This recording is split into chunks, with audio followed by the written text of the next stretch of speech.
Merry Christmas, everyone, and welcome to Bayshore Online. We are so thankful that you're joining us for our Christmas service today. You are truly in for a treat. For those who don't know who I am, my name is Nate Williams, and I'm the online pastor here at Bayshore. Before we get any further into the service, if you could do us a favor and simply like this video on whatever platform you're watching on, that would be great. Church is going to look a little different for all of us at Bayshore for the next few weeks, so we encourage you to connect with us on social media. We might not be meeting together in person, but we will be showing up on social media every single day. That being said, it's a perfect time to announce our All In campaign for the new year. As you know, we are on Instagram, Facebook, and YouTube, but these just aren't social media platforms to us. These are places where ministry happens. We not only have the ability to connect to you, but also these spaces give you the opportunity to connect with your church family. That's where you come in. We need your help on each one of these platforms, or simply put, we need you to be all in. To make sure that you're all in, head over to bayshore.online and click all in. From there, you will see all of the places where we do ministry, and we strongly encourage you to follow, subscribe, and join us on what we believe will be an amazing year of ministry. As a gift to us, please take some time today and make sure that you're all in. If you're already all in, let us know in the comments below for your chance to win a Starbucks gift card. Also, let us know in the comments below where you're watching from. Our Bayshore Church family is all over the world, and we're excited that we get this unique opportunity today to celebrate the birth of Jesus together. Our Home for Christmas service is going to be amazing, but before we get started, there are a few folks that have a little something they'd like to say to you. Merry Christmas from the Apter family. Merry Christmas from the Sun family. Merry Christmas from the LeCates family. Merry Christmas from Shane and Suzanne Barger. Merry Christmas from the Johnston family.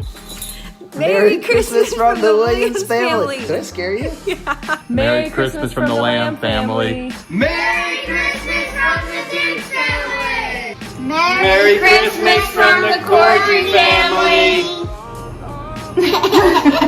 Merry Christmas from the Canfield family.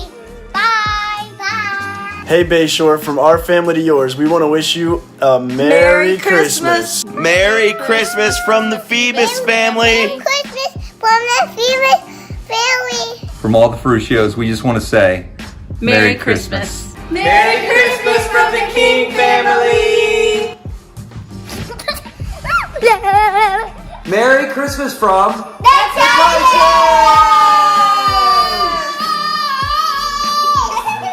Hey Bayshore, Merry Christmas from the Tices to the Millsboro campus, to the Fenwick Island campus, to the Rehoboth campus. to the online campus. Merry Christmas, everybody, and Happy New Year. Merry Christmas and Happy New Year. We love you guys.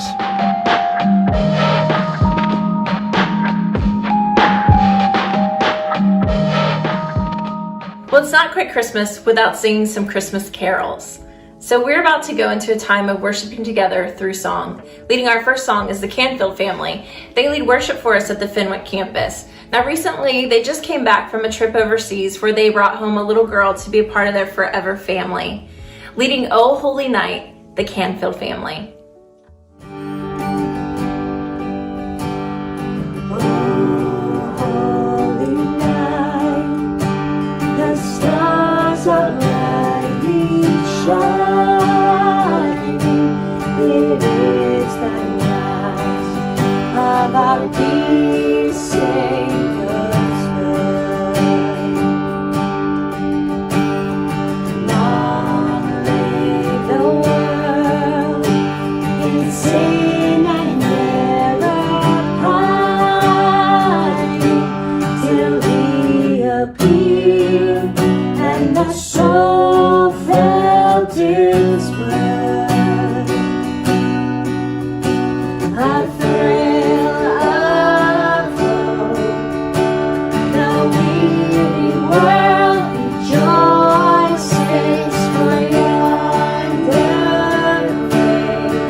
His heart and glory evermore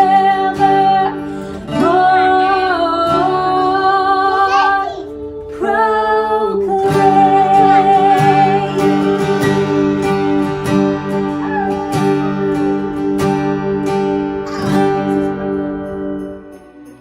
Thank you, Canfield family, for that awesome song. I don't know what it is, but just hearing kids sing is just so sweet to me. Speaking of sweet, I hope you all are ready for our first ever Bayshore Bake Off. Representing Fenwick campus, we have Reagan Ferruccio. Representing the Millsboro campus, we have Alexis Apsher. And representing the Rehoboth campus, we have Kristen Cordry. Each of our Bayshore Bake Off contestants need your vote to win. To vote for Reagan and the Ferruccio family, select the laugh emoji right here on this video. To vote for Alexis and the girls, use the heart emoji on this video. And to vote for Kristen and the kiddos, use the wow emoji right here on this video. With that being said, good luck everyone. This should be good. On your marks, get set, bake!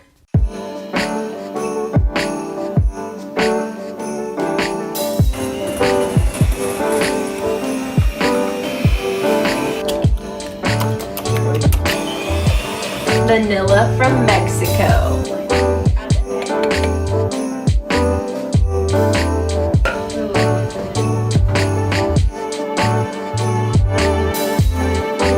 Starting now. Ta-da!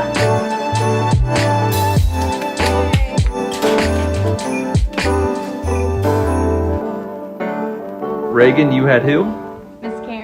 She's always festive for the holidays, and she has a nice scarf on. Gavin, who were you creating? Jody Monroe. You want to explain?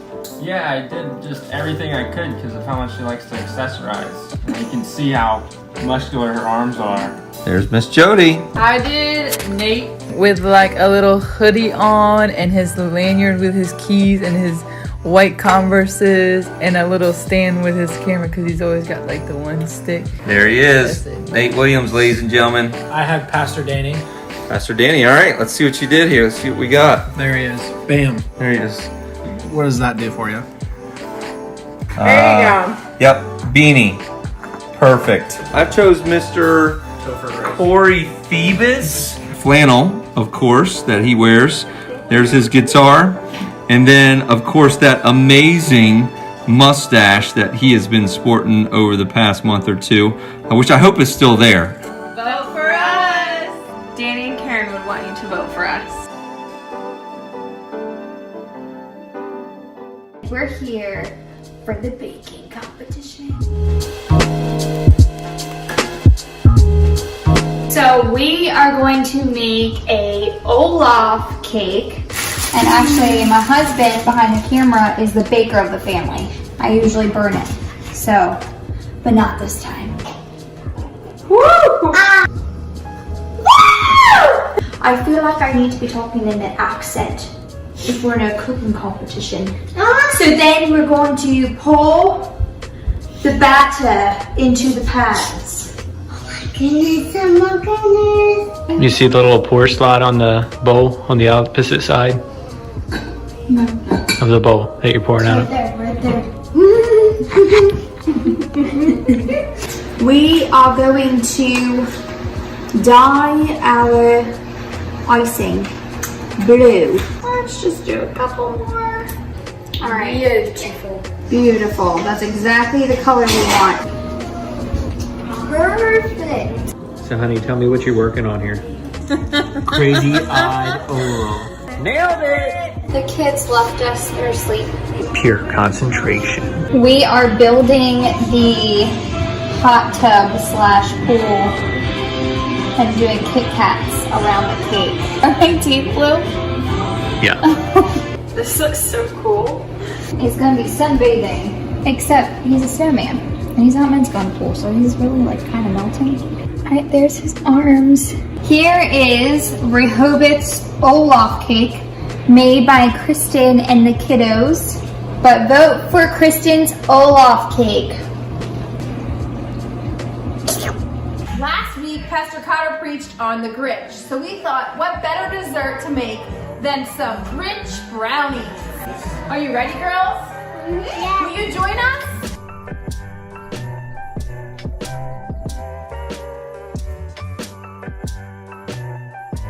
Now we have to add the cake mix. Wow, that's so cool. One secret thing we add is some pudding mix to make it really fudgy. Then we pour the batter. Next thing we have to do is to cut up our Oreos. All chopped up and ready to go. Okay, here it comes out of the oven. We're gonna set it over here on a rack to cool. Good, okay, we will stir it. Okay, it's melting down. Now we're gonna add peppermint extract and green food dye, just 4 drops.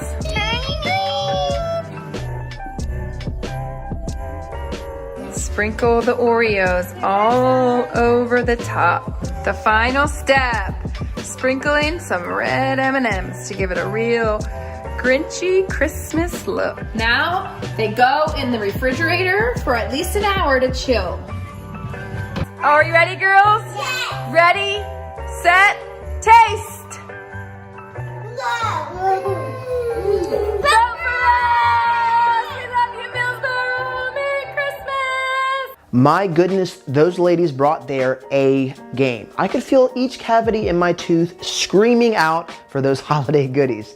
Once again, to vote for Reagan and the Ferruccio family, select the laugh emoji on this video.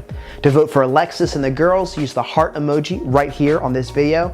And to vote for Kristen and the kiddos, use the wow emoji on this video.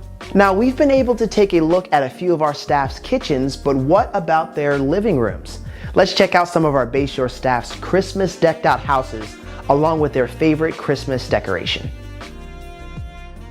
So this is the most Christmassy corner of our house, and the topper is our favorite decoration in the house. It's a top hat, which we think is just kind of cool and very different than your typical star or angel. So we like to do things a little bit different around here, so that's our hat. 2020 has been kind of a weird year. Heather's very pregnant and I let her pick out our tree. It looks much different in the tree farm. Because this is the ugliest tree we've ever gotten. It's tiny, but if we're picking our favorite ornament, mine would probably be this one. It's a picture of Finley crying last year, and I just think it's a fantastic representation of who our child actually is. Heather, who's your favorite? Mine would be this cute little caroler man that I do like that. One year we made out of wine corks and beads, I guess. And look, his mouth is even open, ready to sing. This is my favorite Christmas decoration because my grandfather gave it to me when I was young. He used to decorate the house all the time with nutcrackers around Christmas, so it just really reminds me of my childhood. Hey there, this is Jody. I wanted to show you a couple of my favorite Christmas decorations that I have in my house. Some of my favorite Christmas ornaments are really the homemade ones. Let's see.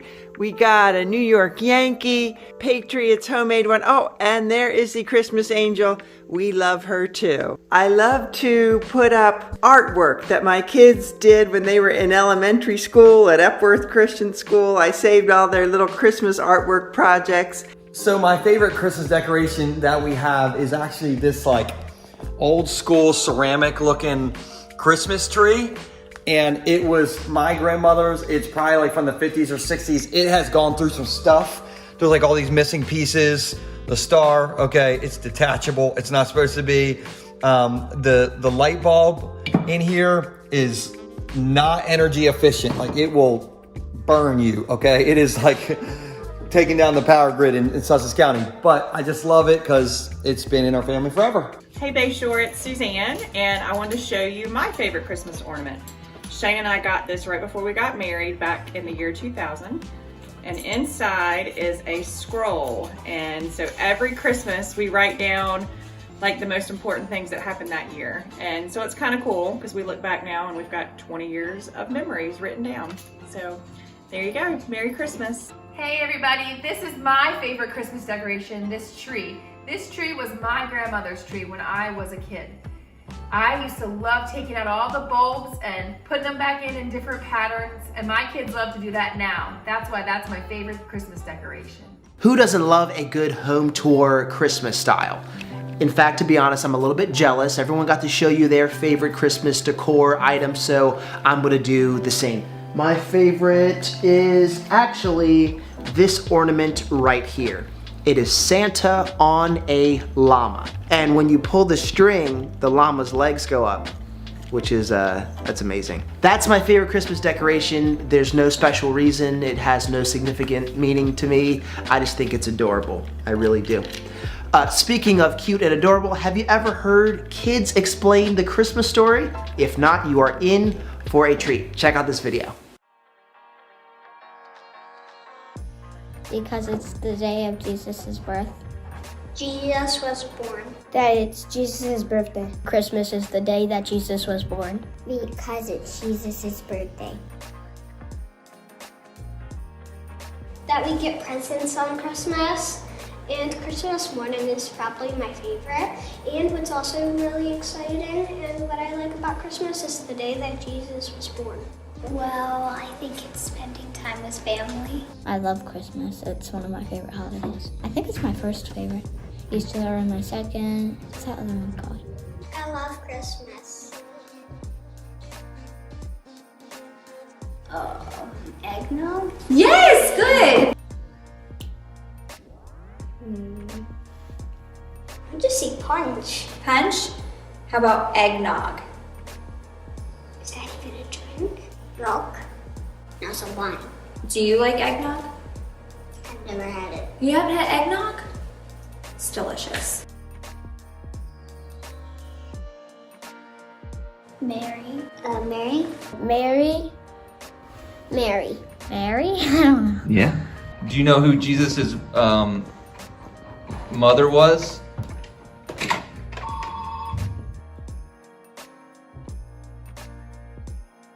Mary and Jesus' dad went to Bethlehem to have Jesus. Bethlehem? She had to ride on the donkey, and Joseph had to pull her or something. He had to ride something else and pull her. Donkey. A donkey? They ride on the donkey when Jesus is still inside Mary's stomach. There was camels and all those people seeing to see baby Jesus being born. They probably went there on horse or camel. They didn't take a car. They took a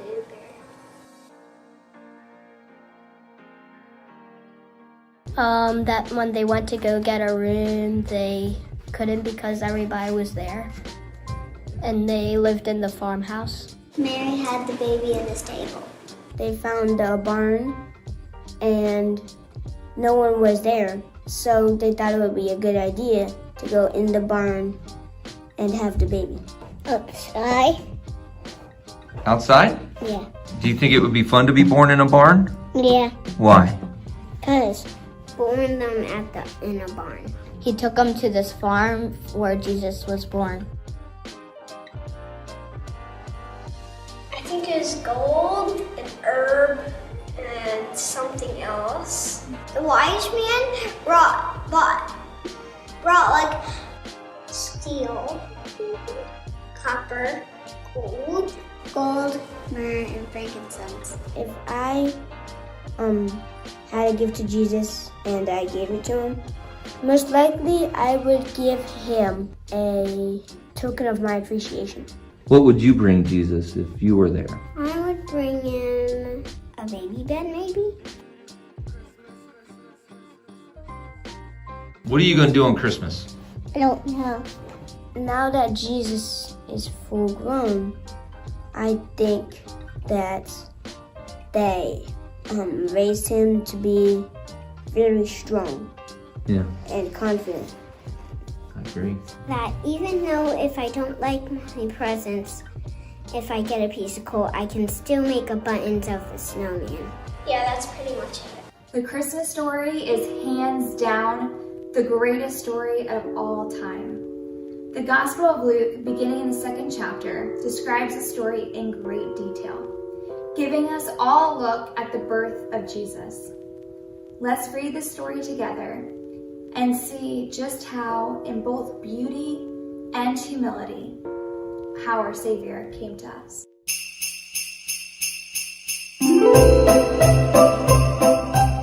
In those days, Caesar Augustus issued a decree that a census should be taken of the entire Roman world. This was the first census that took place while Quirinius was governor of Syria, and not everyone went to their own town to register. So Joseph also went up from the town of Nazareth in Galilee to Judea, to Bethlehem, the town of David, because he belonged to the house and line of David. He went there to register with Mary, who was pledged to be married to him and was expecting a child. While they were there, the time came for the baby to be born, and she gave birth to her firstborn, a son. She wrapped him in cloths and placed him in a manger because there was no room for them in the inn. And there were shepherds living out in the fields nearby, keeping watch over their flocks at night. An angel of the Lord appeared to them, and the glory of the Lord shone around them, and they were terrified. But the angel said to them, "Do not be afraid. I bring you good news that will cause great joy for all the people today in the town of David. A Savior has been born to you. He is the Messiah, the Lord. This will be a sign to you. You will find a baby wrapped up in cloths and lying in the manger." Suddenly, a great company of the heavenly host appeared, with the angels praising God and saying, "Glory to God in the highest, and on earth peace to men on whom his favor rests." When the angels had left them and gone into heaven, the shepherds said to one another, "Let's go to Bethlehem and see this thing that has happened, which the Lord has told us about." So they hurried off and found Mary and Joseph, and the baby was lying in the manger. When they had seen him, they spread the word concerning what had been told them about this child, and all who heard it were amazed at what the shepherds said to them. But Mary treasured up all these things and pondered them in her heart. The shepherds returned glorifying and praising God for all the things they had heard and seen, which were just as they had been told.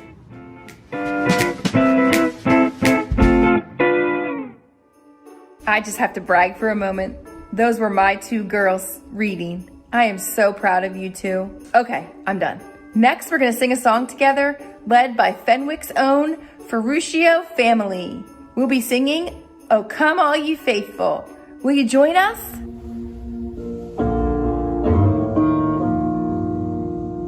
Oh, come, all ye faithful, joyful and triumphant. Oh, come ye to Bethlehem.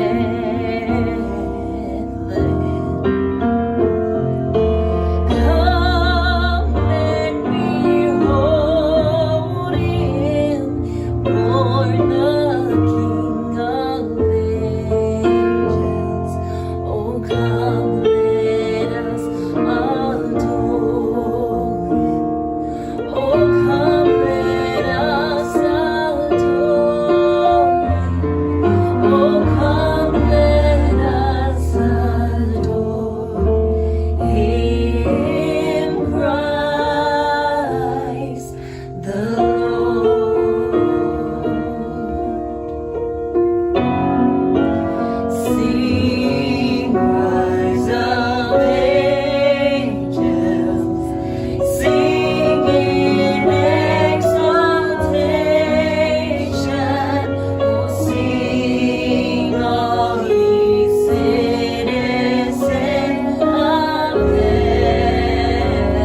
Oh, hey Bayshore. Welcome to Christmas at Home. If we haven't met before, my name is Joel and I'm the campus pastor at one of our locations in Rehoboth Beach. What's up, Rehoboth Beach people? I'm at home right now and it's nice to be at home. I don't know where you're watching this from, but do us a favor and just leave a comment. Say, hey, I'm watching from the garage, I'm watching from the living room, or I'm watching like in the spare bedroom on like the little, tube TV, because that's where I've been like pushed to by the families, all pushed me. I don't know where you're watching this from, but let us know in the comments. And I love Christmas at home, all right? Maybe you're rocking some Christmas pajamas like me. My wife bought these for me. She was like, Joel, we are wearing Christmas pajamas. I'm like, got it, baby. I got my Christmas pajamas on. I was looking for some Christmas cookies, but we didn't have any. But we did have some oatmeal cream pies, which might be better than Christmas cookies. And maybe you're sitting there with a cup of hot cocoa. For me, I'm more of a Mountain Dew person, and so I got my Christmas Mountain Dew right here. That hits the spot, warms me up inside. I got the fireplace. Maybe you can turn on that fireplace on your Netflix machine, however you want to join us. But we're just experiencing Christmas at home. And I think it's fun to think about all of our memories of Christmas. Like all the things. This time of year, we like reminisce of Christmases long, long ago. Some of you got to think long, long, long, long ago, way back. But for me, there's a lot of things that Christmas morning look like for me, or Christmas at our house look like. First off, every Christmas Eve, my brother would beg me to sleep in the same room as him for Christmas. He always wanted us to like wake up together in the same bedroom so that we could then go wake up our parents and start Christmas Day. And for years, I would say, okay, Tim, I will sleep in the same room as you on Christmas Eve. Okay. I'm not a hugger. My brother, he's the one who's always hugging everybody. I have personal space issues. But my brother, he's like, let's sleep in the same room. So I did that for years. And I'll never forget one year, Tim was like, it's Christmas Eve. We get to sleep in the same room together, brother. And I remember that year, I was like, Tim, we can't. And I remember he looked so sad. And he's like, well, why not? And I'll never forget what I said next. I said, Tim, the reason we can't sleep in the same room wearing matching pajamas anymore is because I'm 24 years old. We have outgrown this stage, but I have all these early childhood Christmas memories. In our family, we would go and wake up our parents when we woke up on Christmas morning, and my parents had to get ready before Christmas morning started.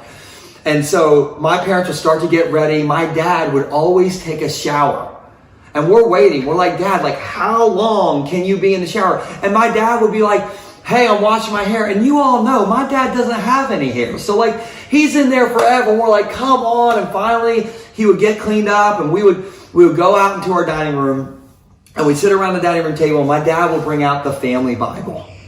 And it was the biggest Bible you've ever seen. And we'd start reading the Christmas story. We'd start in Matthew. Then we would read Luke 2. And I'm like, okay, we're almost to the presents. And then my dad would go into Isaiah. I'm like, really, Dad? We're going Old Testament now? This is what happens when your dad is a professional Christian. And then he would bust out the guitar, and he would start singing like it was a Michael Bublé concert. And we're like, oh my goodness. And finally, we would get to start opening presents. And my mom would then start cooking Christmas breakfast after we opened our Christmas presents. Now, Christmas breakfast in our house growing up was a whole story in and of itself. It wasn't like bacon and scrapple and waffles, which is what it's supposed to be. No, my family tradition was to have what's called mackerel, which is the stinkiest fish you've ever smelled in your life. And the whole house would smell like stinky mackerel. I'd be dry heaving in the presents. It was terrible. But that was part of the Christmas morning for us. And then my grandparents would come over, and my dad would turn on the Amy Grant Christmas album on CD. And he loved that album. And that was Christmas for us as a kid. And it was imperfect. There was mackerel, you guys. But that's kind of what made it perfect for me. And I know that Christmas isn't always perfect for all of us. But I think even when Christmas is imperfect, it's sort of perfect, right? And I don't know what your favorite thing about Christmas is, all right? And I want everybody to just take a moment and think about, what's your perfect Christmas look like? Maybe for you, it's everybody wearing the Christmas pajamas. I think every mother just thought that. If every kid can be in matching Christmas pajamas. I don't really get it. But anyway, I'm rocking them right now. Maybe your perfect Christmas. I want you to think about, what does it feel like? What does it smell like? What does it sound like? And just leave a comment. Say, hey, it smells like hot cocoa. That's what it smells like. Put something in the comments. Maybe for you, the perfect Christmas is sitting in your favorite chair, you know, with the Christmas music going, and you're there with your favorite children. You know how that is, parents. No, I'm just kidding. Maybe you're there, your perfect Christmas is Christmas music. Maybe you like the classics, Bing Crosby or Michael Bublé. Maybe you're into Mariah Carey. We're not here to judge. We're just here to love on you, okay? I don't know what your favorite or the perfect Christmas is for you, but for me, it has to include watching the movie Home Alone. I love the movie Home Alone. I won that movie on VHS tape in the 90s on Little League opening day, and I started watching it over and over again. And I have like this talent to memorize movie lines.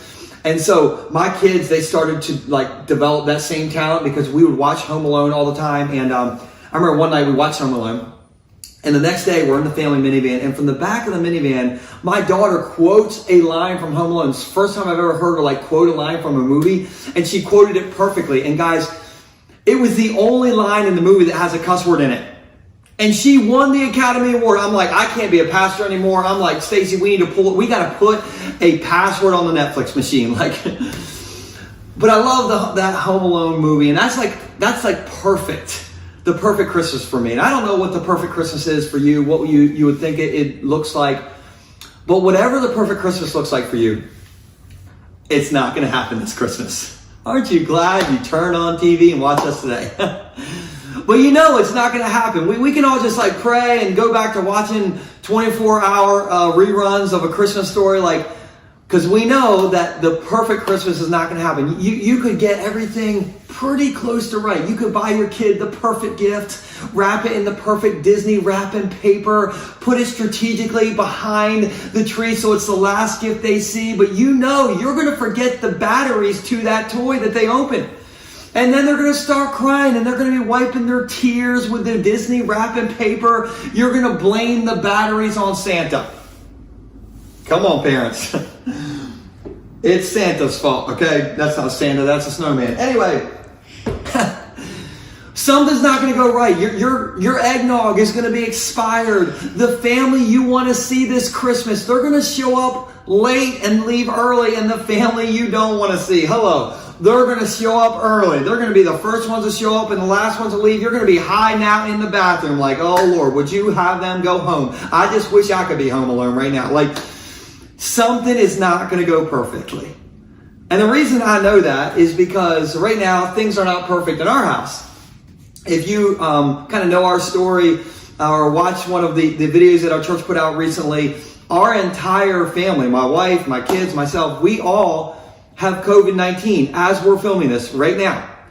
And so like we really are going to be home alone this Christmas. We can't go anywhere and nobody can come over. Anyway, but it's imperfect. And, you know, I was thinking about that, and the first Christmas wasn't perfect either.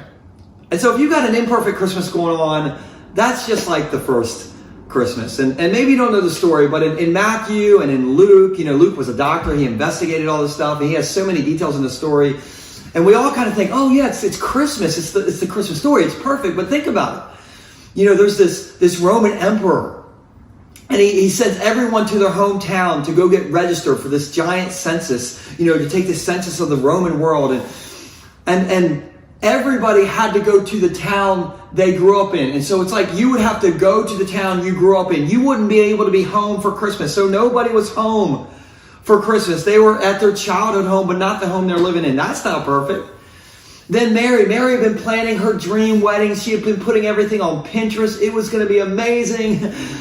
But instead, on the first Christmas, she is on a donkey, 9 months pregnant, and she is riding about 50 to 60 miles on the back of this donkey. Listen, I've ridden a donkey before. I grew up in Sussex County. And let me just tell you, I've never been pregnant, but I cannot imagine riding 60 miles on a donkey. That's not perfect. You have Joseph. Okay, I'm sure when they got to the inn at Bethlehem, you know, Joseph went up to the innkeeper and said, you know, my name's Joseph, and we have a room. I'm part of the line of David, you know. And so the innkeeper, he's like click-clacking away at the computer machine, and he's looking at his screen. He's like, No, Joseph, we don't have your name. Your name's not in the system. We don't have room for you. And you know, Mary's 9 months pregnant. She just rode on the back of a donkey. She's like, Joey, you did not go on Travelocity and get us a room. And no wonder it was a silent night on the first Christmas, right? And then baby Jesus is born, and he's not born in this amazing hospital bed or this amazing place. He's born in a cave with farm animals all around.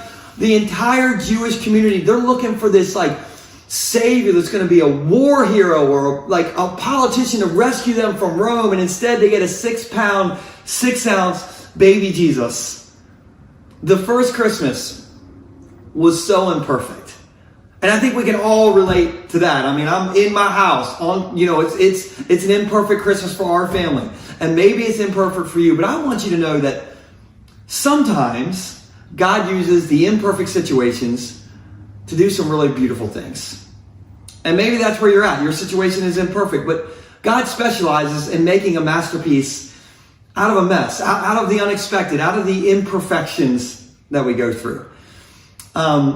I go to the Rehoboth campus. That's the church I'm the campus pastor at. And a few months ago, I walked in and there was this guy in our lobby, and he wanted to talk to me. And so I went and talked to him, and he said, hey, my name is Sky, and nicest guy. And he said to me, he's like, hey, Joel, I want you to know that I'm homeless, and I'm actually living in a tent behind the church.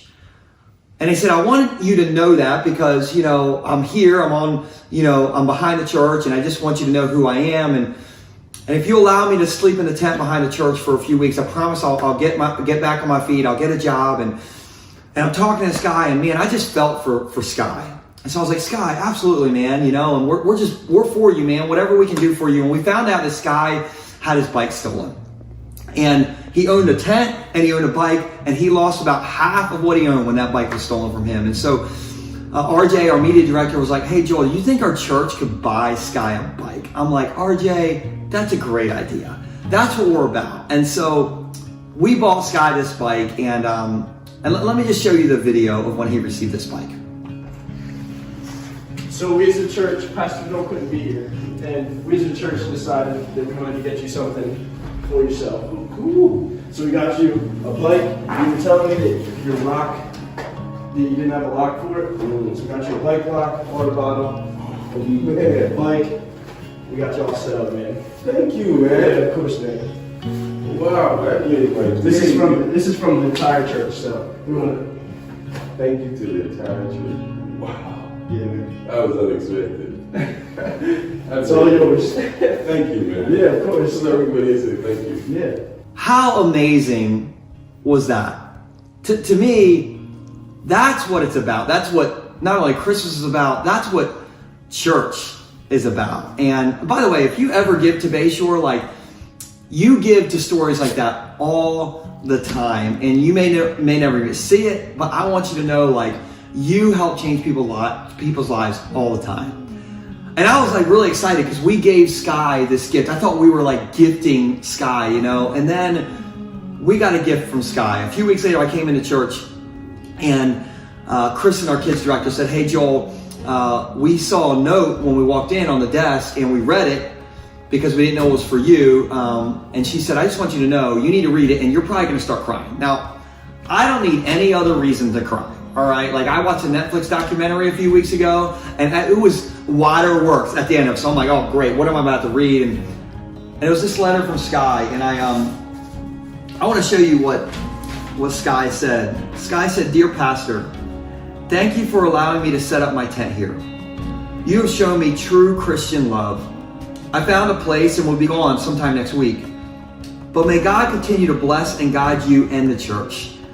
I will be removing the snow for you this winter. He's saying, I'm gonna shovel the snow at the church for you this winter. And if COVID-19 is ever over, I'll be joining the church. Thank you, Sky.